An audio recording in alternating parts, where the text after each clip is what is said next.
Tajam Bung Yes, tapi Tajam. mata Garuda kita lebih tajam. Artinya kalau lihat itu tadi masih bisa lah peluang kita.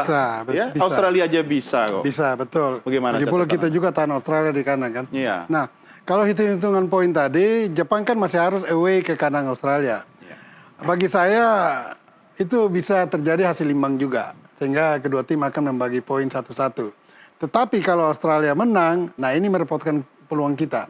Karena poinnya akan tidak 16 lagi, Iya. tapi bisa 18.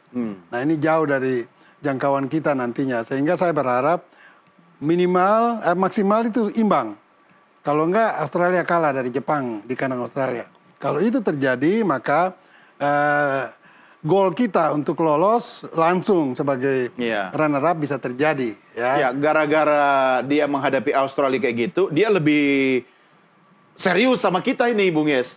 Tidak, bisa saja. Kalau Jepang itu memang selalu mainnya serius. Tapi bukan karena dia ditahan Australia lalu dia akan menjadikan Indonesia sebagai korban setelah hasil jelek dia itu. Tidak, dia tetap main konsisten. Nah tergantung dari kita, bagaimana kita mengoptimalkan, mengeluarkan semua kemampuan kita sehingga bisa menghadang ketajaman samurai biru ini di GBK hari Jumat nanti. Kalau kita tetap percaya diri dan bermain konsisten dan fokus, maka ya minimal 1 poin bisa dapat ya. Ya walau alam kalau bisa juga dapat 3 poin sangat luar biasa. Dan itu harapan kita semua.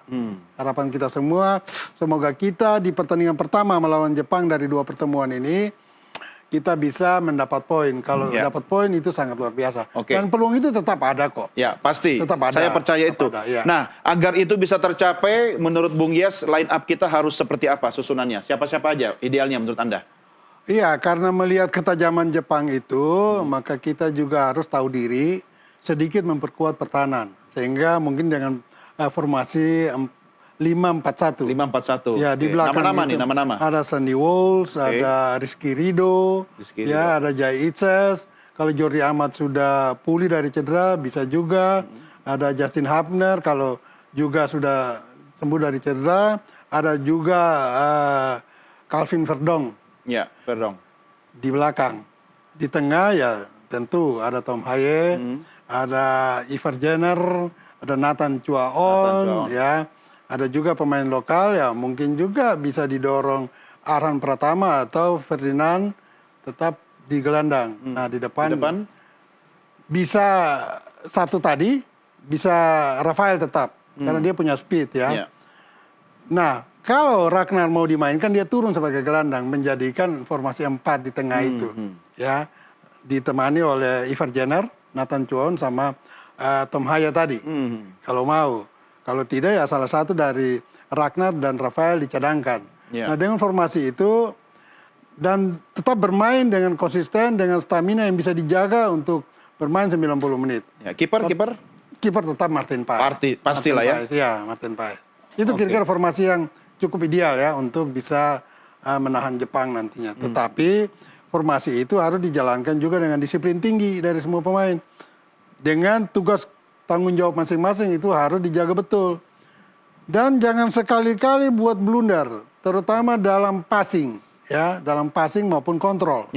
Karena ketika bermain melawan Jepang yang full speed, ya kecepatannya sangat tinggi, ketika kita salah passing dan diintercept, mereka melakukan serangan balik itu sangat cepat dan sangat mematikan. Cuma bedanya Jepang nggak banyak drama kan? Ya, betul. Kalau Korea banyak drama, ya kalau Jepang tidak. Dia istilah bahasa gaul itu tidak neko-neko lah. Tidak neko-neko. Ya, dapat peluang langsung dia masuk ke jarak tembak. Coba Bung Yes, saya tidak mendengar nama Malik Rizaldi yang masuk dalam 27 pemain yang dipanggil. Siapa? Malik Rizaldi. Malik, oh iya, pemain yang dari Persebaya Surabaya ya. Kalau dia tidak dipanggil mungkin tidak dalam kondisi atau STY mungkin sudah berpikir ulang untuk memakai dia sehingga tidak perlu dibawa. Karena di depan kan sudah ada Rafael sama Ragnar. Dia lawan Bahrain oke loh. Iya, oke, tetapi tetap aja belum mencetak gol. Ya. Tugas seorang penyerang itu adalah mencetak gol. Tugas pemain belakang adalah membendung, menghadang setiap penyerang lawan untuk bisa masuk ke jarak tembak dan mencetak gol. Jadi kalau dia sehebat apapun seorang penyerang, kalau tidak pernah bikin gol ya ganti saja. Jadi harapan terbesar kita dari kaki siapa ini bisa ada gol nanti tercipta? Saya berharap dari Ragnar ya, Ragnar Ormango atau juga Tom Haye. Karena saya melihat dua pemain ini memiliki kepercayaan diri yang tinggi. Dan mereka bisa memanfaatkan setiap momen, setiap peluang yang diperoleh untuk bisa dikonversi menjadi gol. Tapi saya tertarik dengan kita punya gelandang atau pemain belakang Calvin Verdong. Ketika melawan Cina, dia itu yang terbaik dalam pertandingan itu. Bagi tim kita dia yang terbaik. Dia kelihatan konsisten betul. Kapan dia bergerak tanpa bola, kapan dia bergerak dengan bola, kapan dia melepaskan umpan yang terukur, yang akurat kepada pemainnya. Itu dia lakukan dengan sangat sempurna selama 90 menit.